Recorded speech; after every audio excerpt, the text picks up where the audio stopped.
ay alam ng tao. Hindi yung kung ano-ano.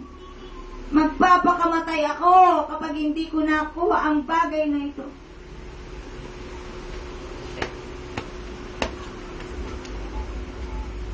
Unang-unang dapat ilagay nyo sa isipan ninyo ay ang Diyos. Ang buhay na walang hanggan ay nasa kamay ng Diyos.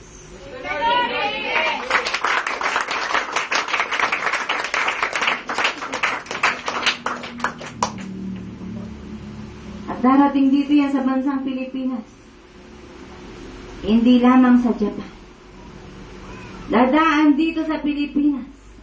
Pagkat marami ditong mapagkunwari. Nagsasabing anak ng Diyos, subalit hindi totoo ang sinasabi nila.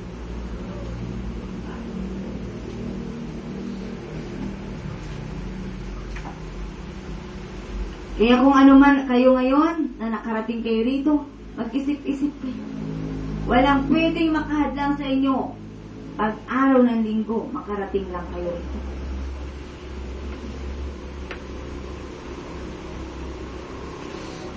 Kapag isang araw, yung katawang physical na yan ay mawawala. At may papalit dyan, isang panibagong katawan.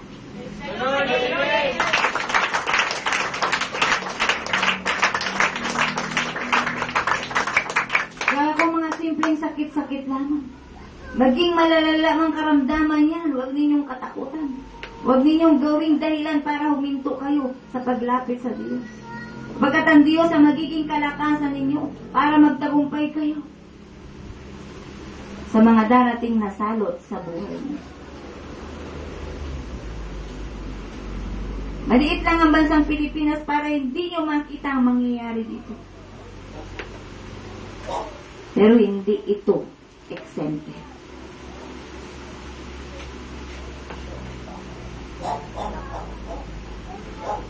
Wala kayong ibang panghahawakan kundi ang Diyos lamang. At ngayon pa lamang ay sasabihin nyo na sa Diyos, sa Panginoon, ano man ang mangyari, sapagkat yun ang will mo, yun ang kalooban mo, yun ang plano mo.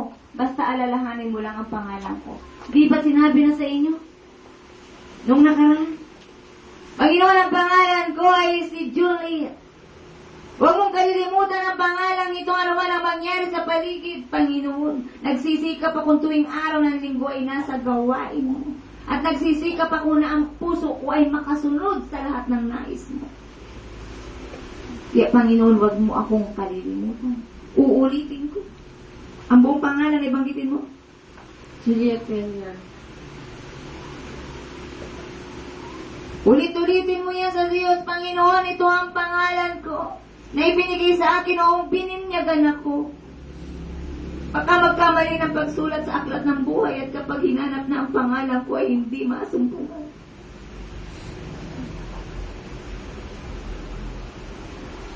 Kaya yung may mga totoong pangalan, huwag kayong magpapapalit ng pangalan. Ikaw ay si Juan, naging si Joan. Si Johnny, naging si Joan.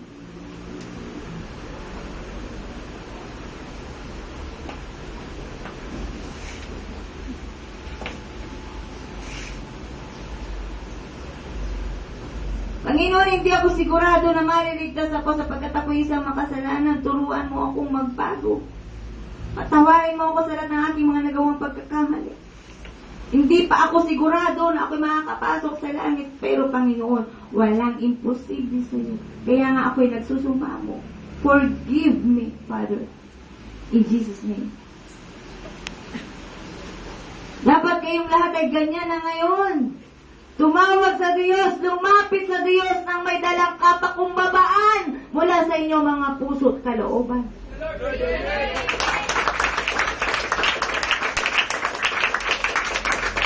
Panginoon, di ko kaya mapaglabanan ang tukso pero alam kong kasalanan nito. Makakapasok kaya ako sa langit. Panginoon, tulungan mo ako na huwag akong madaig ng tukso.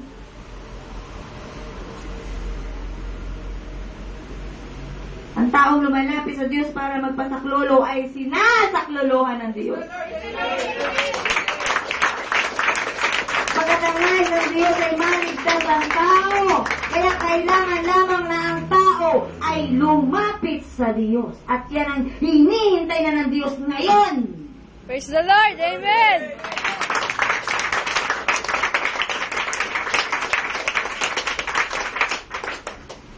At hindi kailanman nagkulang ang Diyos. Ginawa ng Diyos ang lahat ng bagay. Kaya yung munting tinig na ito, huwag nyo ng pagdudahan. Na sinasabi lamang ay para sa inyong kaligtasan. But kung hindi nyo maririnig ang pinapaalam ng Diyos, hindi kayo magsisikap. Bagat ang akala ninyo ligtas na kayong lahat.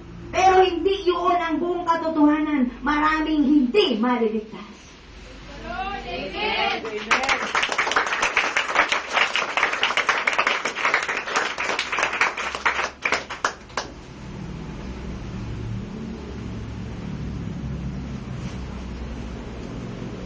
Kaya yun nasanay na sa layaw ng katawan.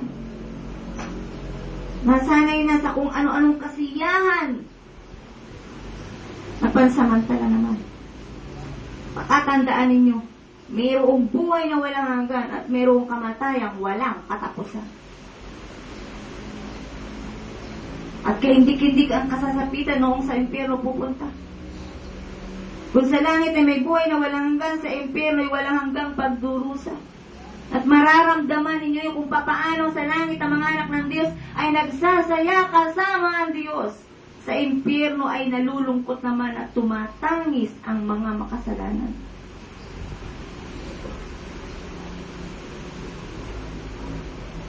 Hindi lang basta pagluha, pagtangis. Ba't mararamdaman nila doon ang mga buhay? Nagagapang sa kanilang buong katawan. Walang katapusan. At ang apoy na hindi kailanman mamamatay. Na nandun ka, hindi ka rin mamamatay. Pero mararamdaman mo ang apoy na nandoon kasama mo. Kung hindi nyo pa yan napapakinggan, dito'y napakinggan nyo. Hindi ito isang kalokohan.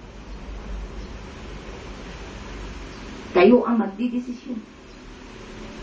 Hindi magkakatawang tao si Jesus para lamang magbiro sa inyo.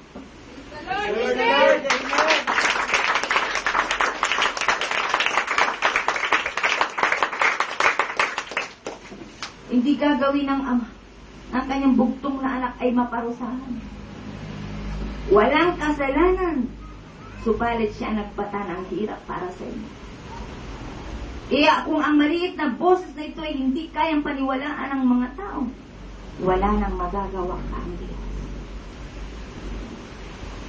Binabalaan na kayo ngayon ay lumapit na sa Diyos, magsisi na kayo.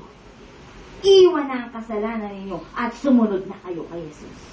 Praise the Lord! Amen!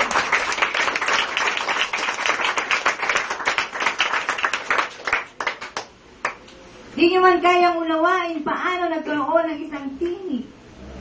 Wala bang kayang maunawaan ng tao? Ipinauunawa ng Diyos sa inyo na walang imposible sa Diyos.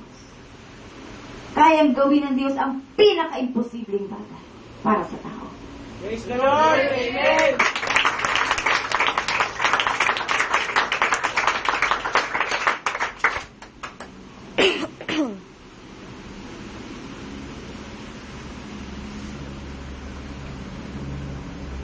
Kaya doon sa mga nasa bisyo pa, saan nyo ba ginagamit yung mga kinikita nyo?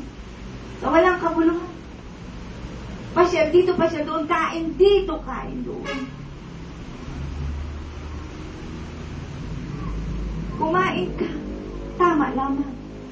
Tumingin ka sa paligid mo, baka mayroong isang batang namamalimos. Nadaanan mo, busog na busog ka. May baon ka pa pauwi, may take out ka pa. Show your love. Sapagkat ang Diyos ay binigay ang pag-ibig sa iyo, magbigay ka rin sa iba.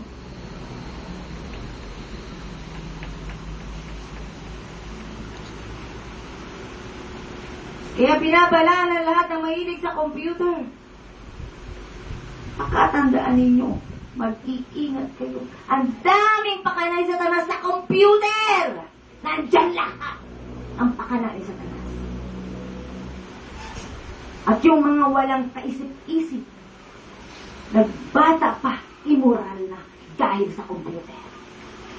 Kapagkat walang limit ang mga computer siya para magpagamit ng computer sa mga minor de edad na dapat yan ay may batas.